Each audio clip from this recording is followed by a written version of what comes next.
Hey guys, Noel here, and it is Tuesday.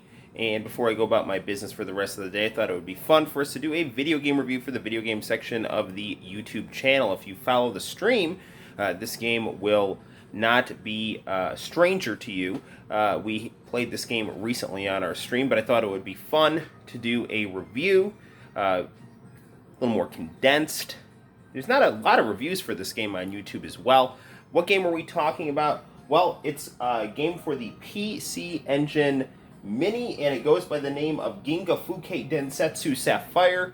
So it is known as Sapphire for short. This is a masterful shmup, top-down shooter in the style of Space Invaders, but with beautiful scrolling graphics, polygons, anime cutscenes, vivid colors, great music, some photorealism thrown in there. This is a very rare game that pushed the PCEngine to its absolute limits. It came out in 1995, and thanks to the PCEngine Mini, we don't have to spend thousands of dollars to play this, which is what this game apparently goes for, because it is quite rare and requires a lot of unique, out-of-circulation Japanese hardware to play. So, without further ado, let's get down to playing some Sapphire on the PCEngine Mini, which is really the same size as the regular PCEngine. It's great stuff. Okay, here we go. So, we will position our camera like so, and grab our controller, also like so. Now, I actually beat this game with the help of our good friend, the Save State. So I can attest to how nice this game is from start to finish, although like many shmups of its time period, and just shmups in general, and any video game in general, the farther you get into it, the more difficult it becomes, and your save states will soon become your friend. If you really do want to challenge yourself and just start from scratch when you run out of credits, go for it. Good news is you can set up to 9 continues on this game, and you can pump the difficulty down to easy. So if you want a more laid-back shmup experience, which is what I tend to prefer, you are taken care of. This game is quite reminiscent, in my opinion, of Blazing Star, one of my all-time favorite shooters, due to its vibrant graphics, its anime character designs, its smooth gameplay, and just the power of the game itself. I mean, it pushes hardware from the late 80s and early 90s to be able to hang with the likes of the Sega Saturn, Sony PlayStation, and Nintendo 64. And it's not unusual for the PCEngine CD to be flush with cool anime cutscenes and intros and music and CD quality sound. And this game is absolutely no different. So it's very, very, very, very nice. And it is fantastic that it was included on the PCEngine Mini. So we're going to pump our difficulty down, pump our credits up, and we'll see where this goes. Now, we have 4 characters to choose from, each one a out-of-the-ordinary hair color, each one a different style of pretty girl. I'm always a fan of our standard first player right here. Fun fact is all you have to do is hold down the number 2 button on your PCEngine controller, and you will be able to fire with ease. So you don't really need to be constantly pushing the button.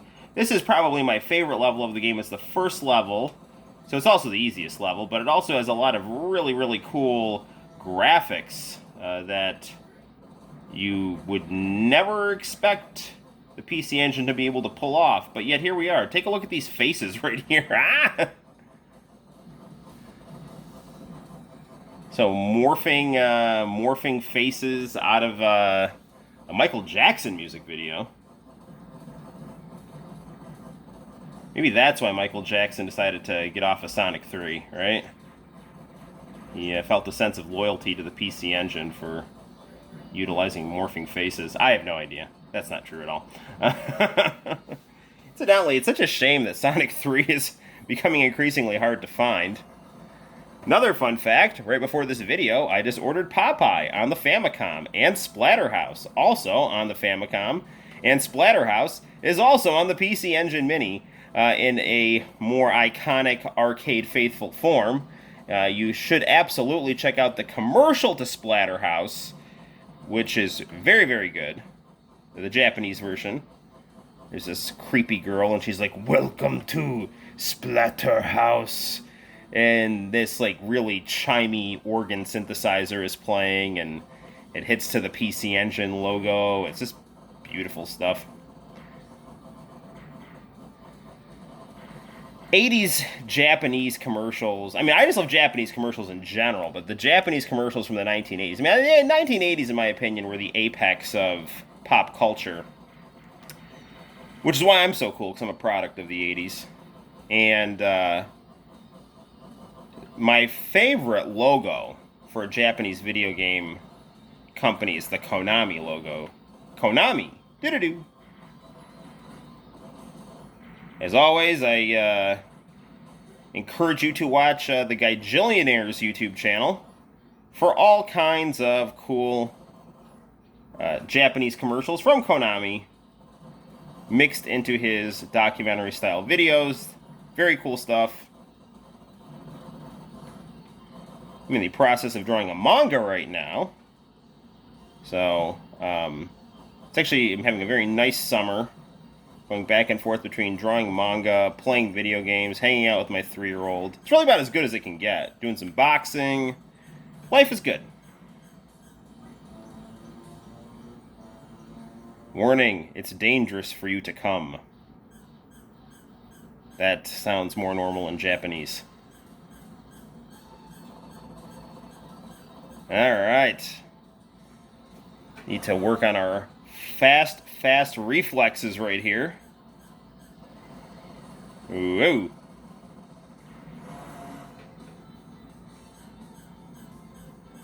These power-ups are plentiful and allow your ship to become more and more of a powerhouse. And again, such nice work being able... We'll actually switch our ship up here. See what else we got. We can throw bombs by hitting the number 1 button if we get into trouble. We get a couple of those, so use them wisely. I like to save them for a particularly difficult boss fight where we get into trouble. Looks like all hope is lost. You can chuck a major explosive at your rival here, and yeah, and we got him.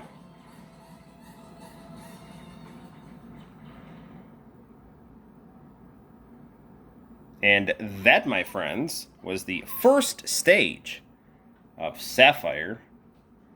So the plot of this game is you're a futuristic police officer, and you are fighting futuristic terrorists who do things like abuse dinosaurs and prevent future people from having peace of mind.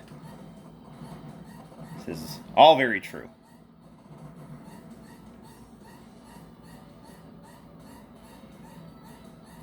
So just keep it in mind, guys. It's only going to get worse. Yeah, I don't know. People seem to comedically complain about the present, but, you know, as long as everyone stays healthy, this is actually a very prosperous, enjoyable time. People, I think, just get too carried away about feeling negative and dissatisfied.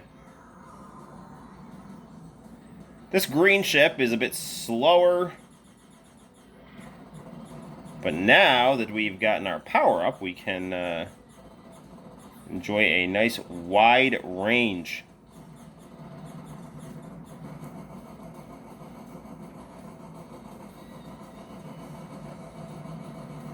It's always, it's really interesting to see just how far the PCEngine is capable of going, because a lot of people will try to categorize the PCEngine as an 8-bit system.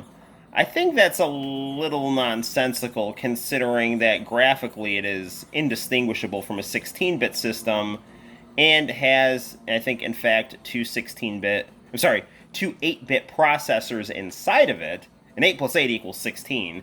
And if your games look the same as a 16-bit system, what's your problem? Okay, you got 16 bits in there somewhere, and the PCEngine can produce visuals that, at least in this game, are on par with the PlayStation, which is pretty insane. This game did require a special arcade hue card. So a lot of these older consoles, you know, the hardware at a certain point would serve as a foundation, and then the software would find ways to enhance the hardware.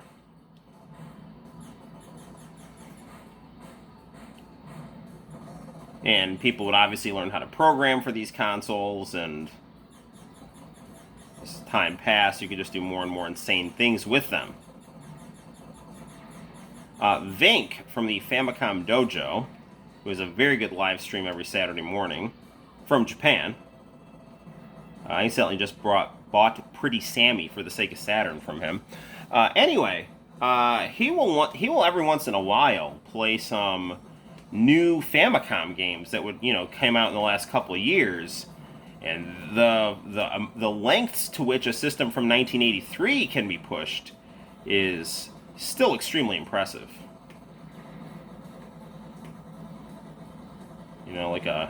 Like a fine mayonnaise, it just gets better with age. All right, that is not good right there. Gonna try to sneak through these rolling disco balls here and get this power up.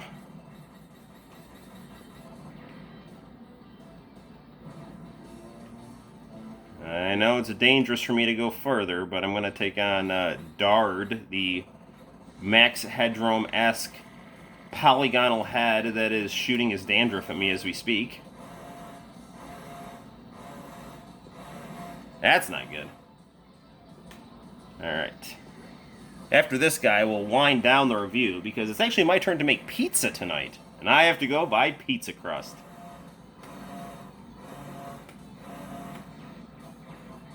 Do we have him? No, he's turned into Scorpion from Mortal Kombat. Or Sinistar. Yeah, choose your floating skull of choice.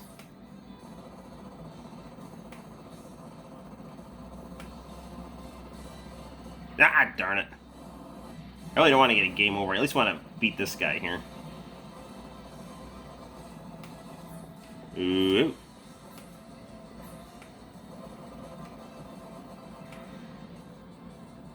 Uh-oh, we're down to our last life here. I think we got him, though.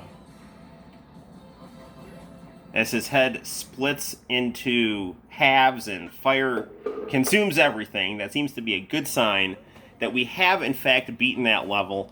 And that, I think, will be a good place to end our review. So on a scale of 1 to 10, I give this game a 75. It is fantastic. It is Sapphire for the PCEngine CD, conveniently playable on the PCEngine Mini.